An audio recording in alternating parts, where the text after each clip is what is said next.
Ah, franchement, les gars, cette équipe de France, je vous le dis, les gars, elle fait très peur. Moi, je vous le dis, là, en tant que Belge, autant j'aurais pu vous dire, ouais, ça aurait été intéressant d'affronter l'équipe de France pour faire une petite revanche par rapport à la dernière Coupe du Monde, par rapport à la dernière Nations League. Mais là, vraiment, j'espère surtout pas qu'on va tomber contre l'équipe de France, là. Là, j'espère surtout pas qu'on va tomber contre l'équipe de France, sinon, là, on pourrait subir une grosse humiliation, les gars. Et je vous le dis, les gars, en tant que Belge, j'espère vraiment pas qu'on tombera contre la France dans cet Euro 2024. La liste, elle est monstrueuse.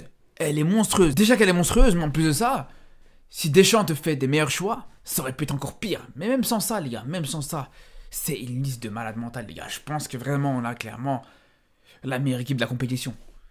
Il y a très peu d'équipes qui peuvent prétendre d'avoir le même niveau. Déjà, franchement, quand on voit cette liste, quand on voit la qualité de ces joueurs, on comprend pas comment c'est possible de décevoir quand on voit sur les derniers matchs, quand on voit contre l'Allemagne, comment l'équipe de France s'était fait manger à ce moment-là. Même si voilà, après c'est un autre contexte, on sait que la compétition ça sera autre chose, c'est vrai.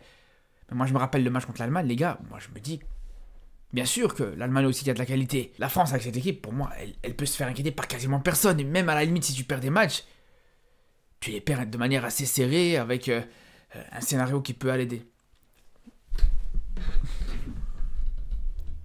La France, pour moi, avec cette équipe, elle doit être inquiétée par quasiment personne. Et même quand elle perd des matchs, elle doit perdre des matchs dans une situation où voilà, c'est un petit peu serré, où ça peut aller dans tous les sens. Mais bref, on va pas revenir sur ce match contre l'Allemagne. Mais aujourd'hui, on va surtout s'intéresser à cette liste. D'ailleurs, on aura l'occasion de revenir sur l'équipe de France avant l'Euro avec plusieurs vidéos au sujet de l'équipe de France. Bref, je parlerai aussi bien sûr de la Belgique en tant que Belge, comme à chaque compétition internationale.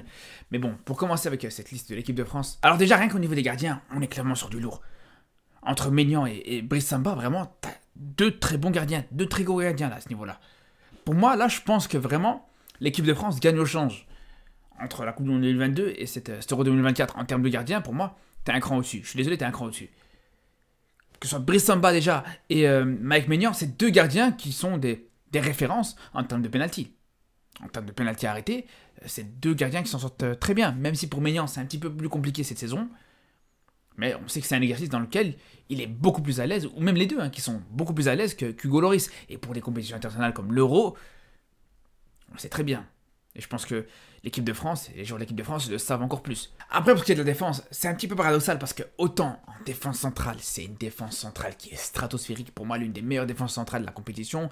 Entre Saliba, Konaté et Upamecano, déjà, t'as trois gros défenseurs centraux. En plus de ça, t'as tous ces joueurs qui peuvent jouer autant dans l'axe que sur le côté.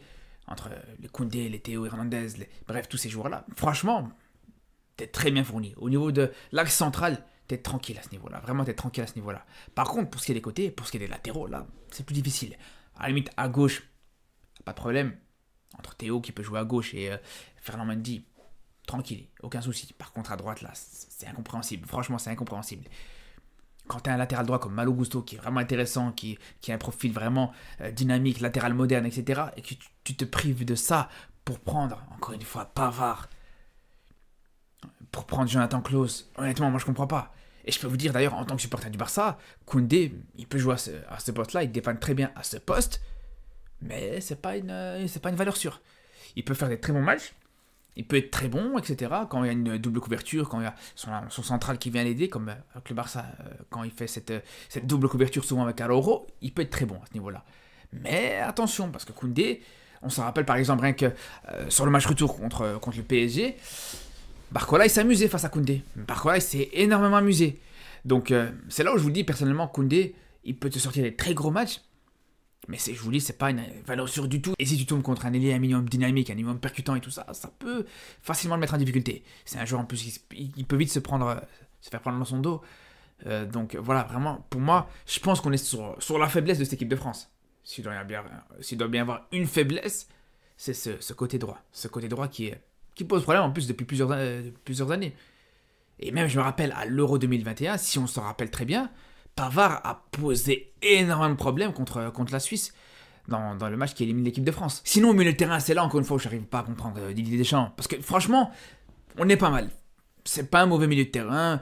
Je pense que le retour de Kanté, il n'est pas déconnant, franchement. Après, c'est vrai qu'il y en a, ils s'emballent un petit peu trop par rapport à ça. Moi, je reste un petit peu dans l'interrogation. On est tous contents de revoir Kanté jouer en équipe de France, jouer l'Euro. C'est une très bonne chose. Mais de là à s'exulter, de là à penser que ça y est, t'auras le Kanté de 2018, personne peut en être sûr. Ça, personnellement, je sais pas. Voilà, le mec a sûrement perdu un petit peu de rythme en Arabie Saoudite. Même si c'est vrai que, comme j'en parlais hier dans le live, sur lequel j'étais revenu un petit peu sur cette liste de l'équipe de France, je disais que peut-être que ce départ en Arabie Saoudite, cette baisse de rythme et tout ça, ça peut peut-être faire du bien aussi à Kanté qui a enchaîné un petit peu les matchs, qui était un petit peu en surcharge du côté de Chelsea, donc c'est peut-être une bonne chose. Mais pour moi, c'est du 50-50. Je pense que sa présence dans cette liste est tout à fait cohérente, mais est-ce qu'il sera présent dans les 11 titulaires? Ça sera une autre question. Après, il y a des joueurs, attention, hein, il y a des joueurs qui s'exportent en Arabie Saoudite par exemple et qui peuvent faire des très bonnes compétitions internationales. Ça, c'est pas un problème. Voilà, il y a des exemples.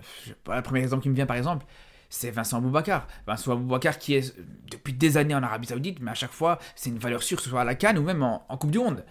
Sur la dernière Coupe du Monde, on se rappelle que c'est l'un des meilleurs Camerounais. Bon, c'est le premier exemple qui m'est venu en tête. Mais il y en a énormément des joueurs comme ça. Et sinon, voilà, le retour de Kanté, ils m'ont surtout, voilà, je vais pas dire des lacunes parce que ce serait un grand mot. Parce que t'as quand même de la qualité au milieu de terrain, mais ça montre que, voilà, c'est pas le poste où t'es le plus prolifique. Parce que, je veux dire, à part ça, on a parlé de Kanté, mais à part ça, quand tu vois, bon, Rabiot, ça fait le taf, mais ça fait le taf avec la Juve, y a pas de problème là-dessus, mais c'est pas, voilà, c'est pas totalement infaillible. Après, je pense que pour les valeurs sûres, ça reste les deux milieux de terrain du Real, que ce soit Tchouaméni ou Camavinga. Après, même si c'est vrai que pour Tchouaméni, il est passé par une mauvaise passe cette saison, c'était un petit peu compliqué, même si là, ça recommence à être de nouveau un petit peu mieux. Et pour Camavinga, pareil, des fois, voilà, en tant que titulaire, il passe un petit peu à côté de ses matchs. Après, voilà, ça peut pas être parfait, bien sûr, mais ça reste, voilà, ça reste un milieu de terrain de qualité. Là, on est en train de chipoter un petit peu. Ça n'empêche pas que ça reste vraiment un milieu de terrain de qualité. Et d'ailleurs, vraiment, je pense que ça peut aider énormément à Zahir Emery, qui même si, voilà, sur ses derniers matchs avec le PSG, c'est pas oufissime, mais d'un autre côté, il faut dire justement qu'en équipe de France, il sera beaucoup mieux entouré. Quand tu passes de Tchouaméni, Camavinga, Kanté, même si c'est pas le Kanté de 2018, quand tu as ces joueurs-là à côté de toi, alors que tu es habitué à jouer avec Fabien Ruiz, c'est vrai que c'est différent. C'est vrai que c'est différent, les gars, faut le dire. Donc je pense que ça peut aider aussi Zahir Emery, au cas où il devait avoir quelques petits bouts de match, parce qu'on a déjà vu certains matchs où c'était peut-être le seul joueur qui était en forme dans ce milieu de terrain parisien. Parce que Vitinha, c'est bien beau Vitinha, mais il n'a pas toujours été dans ses grands matchs. Des fois, il jouait pas d'ailleurs, faut le dire aussi, en Ligue des Champions ou même en Ligue 1. Et malgré ça, tu avais un Zahir Emery qui pouvait être stratosphérique. Donc c'est là où je vous dis, si tu retrouves un Zahir Emery, des grands joueurs de Ligue des Champions qu'on a pu connaître cette saison, même la saison passée, tu les entoures avec d'autres milieux de terrain de qualité qui ont l'habitude de jouer cette compétition qui est la Ligue des Champions, ça peut être pas mal, ça peut vraiment être pas mal. Et pour terminer avec l'attaque, cette attaque elle est pas mal du tout, elle est incroyable même, elle est incroyable. Mais elle pourrait tellement mieux, mais Kolo Muani, mais qu'est-ce qu'il fout là les gars? Qu'est-ce qu'il fout là? C'est là, je vous dis, Deschamps, là j'arrive vraiment pas à comprendre. Kolo Muani, il fait quoi là? Est-ce qu'il a vu? En plus le pire c'est que, il me semble qu'il était là au Parc des Princes pour voir le match contre Dortmund. Il était présent dans les tribunes. On a tous vu l'entrée de Kolo Muani dans ce match-là. On a tous vu le match catastrophique qu'il a fait. Là, je prends cet exemple-là, mais la liste, elle est très longue. La liste est très longue des matchs où il a été catastrophique. Tu vois que ce joueur, je vous dis, ok, il se bat pour l'équipe, il est là. Ok, c'est bien. Mais je suis désolé, mais techniquement, c'est très faible. C'est très faible quand tu vois ce qu'il y a autour de lui. Et que tu le vois lui, non, tu te rends compte vraiment, il y a un problème.